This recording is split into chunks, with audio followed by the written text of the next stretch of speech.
Gimbal czy slider? Oto jest pytanie. Gdyby tylko dało się je połączyć, byłoby super.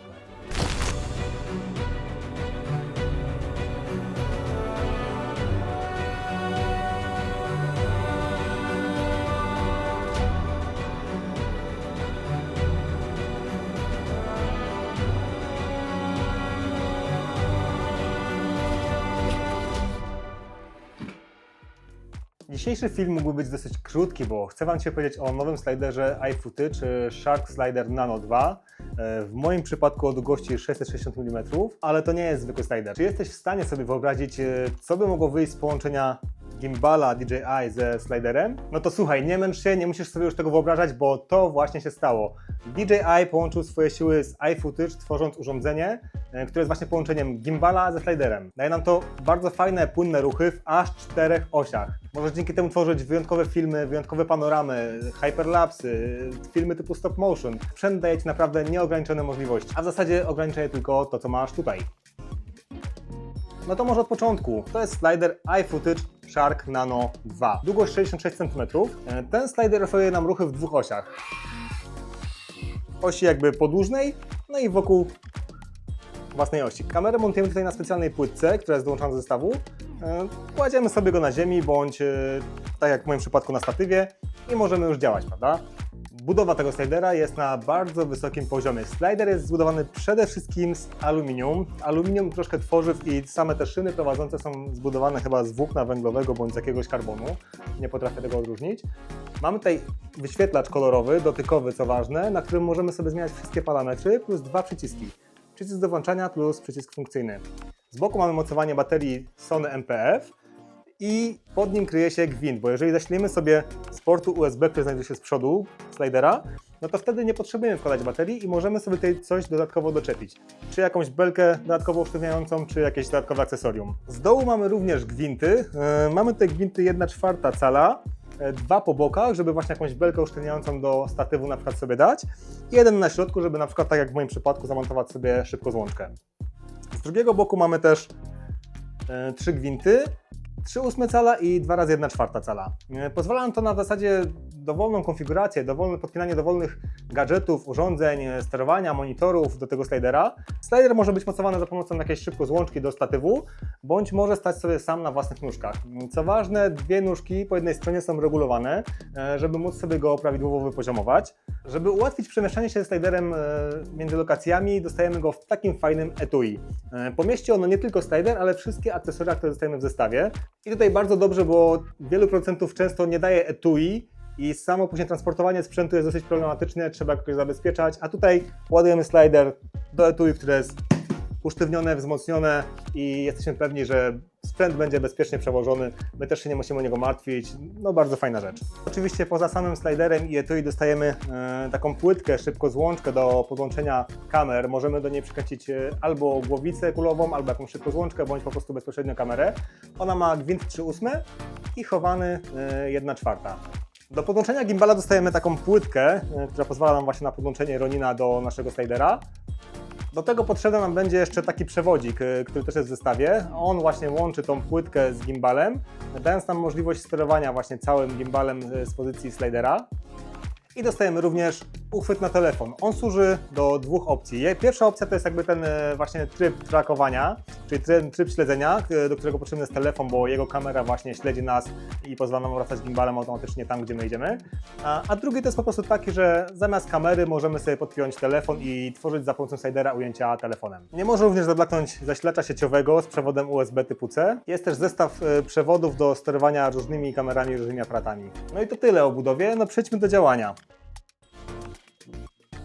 Slider ma na tyle mocne silniki, że może pracować nie tylko w poziomie, czyli stawiając sobie go albo na statywie, albo na jakimś murku, stole, gdziekolwiek, ale może pracować również w pionie. Jeżeli mamy go na statywie, możemy sobie go postawić w pionie, możemy sobie go oprzeć o jakiś murek, o ścianę, cokolwiek i pracować po prostu po skosie, bez obawy o to, że silniki nie dadzą rady, że coś będzie za słabe, coś nam nagle puści i spadnie na dół. Nie, tutaj nic takiego się nie dzieje, a ja go używałem z takim dosyć, może nie ciężkim, ale już trochę ważącym zestawem, bo Sony FX3 w klatce z Sigmą 2470 z filtrem VND, także no zestaw już taki w miarę spoko. i bez problemu oczywiście z zapiętym gimbalem i bez problemu on sobie działał i w poziomie i w pionie. Podłączenie Ronina do tego slidera jest bardzo proste. Wystarczy od Ronina odpiąć baterię. Wysuwamy ze slidera płytkę, która jest do mocowania kamery i w zamian za to wsuwamy taki adapter do właśnie podłączenia Ronina.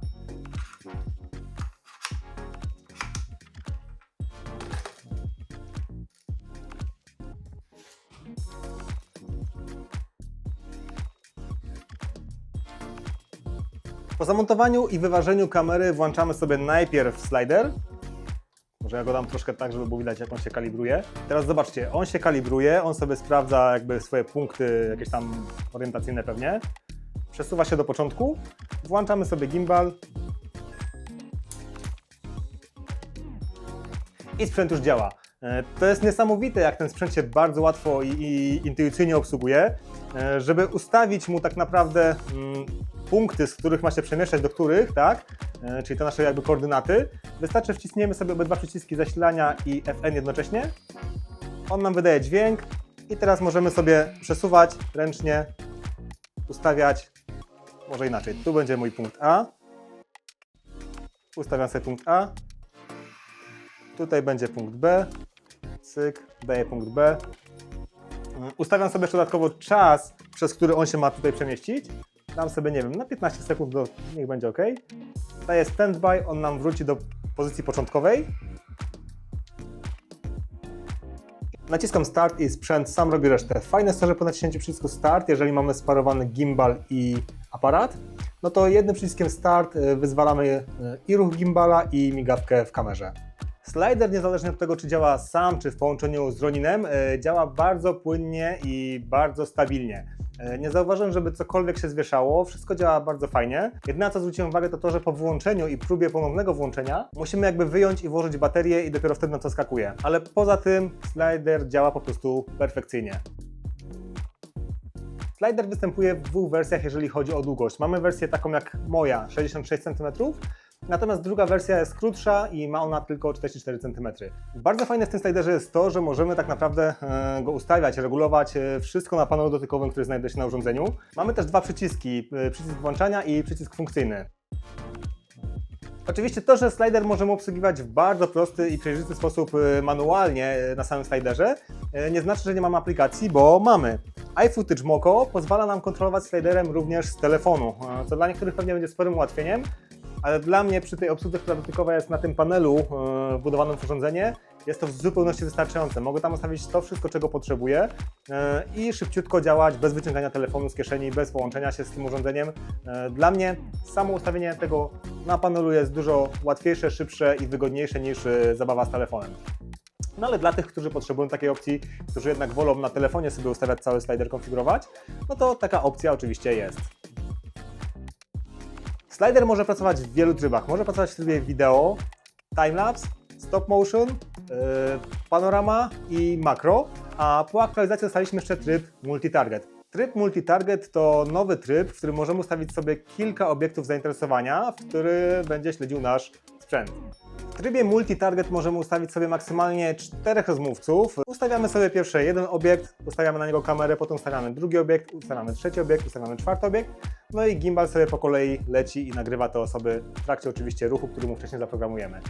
Bardzo fajna opcja, dodaje dużo dynamizmu do naszych ujęć. Sprawia, że są bardziej profesjonalne i takie lepsze dla oka. Jest jednak jedna genialna opcja, do której potrzebna nam będzie aplikacja. Możemy zamontować sobie na kamerze nasz telefon i w aplikacji wybrać sobie obiekt śledzenia i BUM! Slider będzie nas automatycznie śledził. Zobaczcie sobie. Ja oczywiście jako filmowiec najczęściej korzystam z trybu wideo oraz panorama. W trybie panorama dokładam sobie taką podstawkę obrotową, która tutaj ma zamontowany gwint i wtedy mam jakby stół obrotowy, na którym sobie mogę robić zdjęcia wideo produktowe dla moich klientów. Slider możemy zasilić na dwa sposoby. Albo używając standardowej baterii typu NPF, którą zatrzaskujemy sobie tutaj z boku urządzenia, albo za pomocą portu USB typu C, ale tutaj musimy wziąć pod uwagę to, że powinna to być dosyć mocna ładowarka bądź mocny powerbank. Tak jak ten iFootage, który ma Power Delivery 140 W i on bez problemu zasili nam ten setup razem z gimbalem, tak? Z tego co zauważyłem, to sama bateria MPF zasili też i slider, i gimbal jednocześnie. Natomiast czasami pojawiają się na gimbalu jakieś komunikaty, że jest zbyt mała mocy i żeby podłączyć po prostu gimbal do zasilania zewnętrznego. Natomiast używając takiej baterii, która ma 140 W mocy, wiemy, że czy będziemy pracowali w pionie, czy w poziomie, ta bateria nam w zupełności wystarczy do zasilenia i gimbala, i slidera. Ja w zasadzie wybierając się na zlecenia takie filmowe, zazwyczaj mam ze sobą gimbal, ale czasami potrzebuję takiego ruchu programowalnego, żeby on się po prostu sam tworzył, a ja sobie w tym czasie działam coś innego.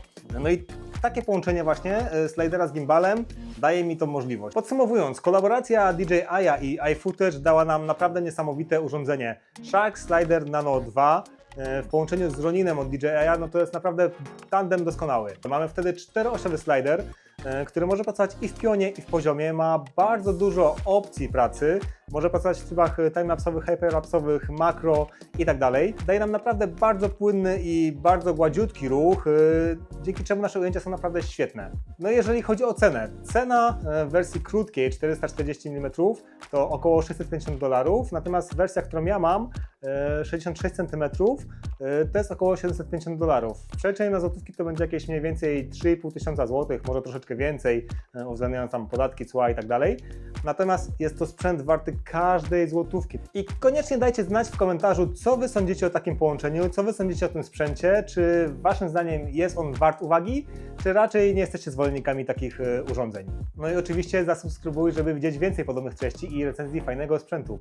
Do zobaczenia!